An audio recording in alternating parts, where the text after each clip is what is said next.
Family problem solved. সকল মা বাবা চায় যে তার ছেলে মেয়ে ভালো শিক্ষা পাক, ভালো শাসন পাক। কিন্তু অনেক সময় মা বাবার অজান্তে কিছু ভুলের কারণে ছেলে মেয়ে কিন্তু মানসিক দিকে কমজোরি হয়ে আসে। তাদের যে ট্যালেন্ট, তাদের যে এনার্জি, তাদের যে জোশ, এই জিনিসগুলো কিন্তু দাবিয়ে রাখছে তার মা বাবা তাদের অজান্তে কিছু ভুল শাসনের জন্য।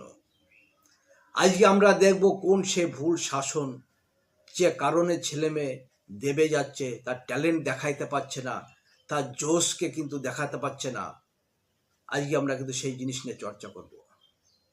অনেক মা বাবার ধারণা যে তার ছেলে মেয়ে যদি পাড়াতে অন্য ছেলে মেয়ের সঙ্গে মেশে তাহলে কিন্তু খারাপ হয়ে যাবে।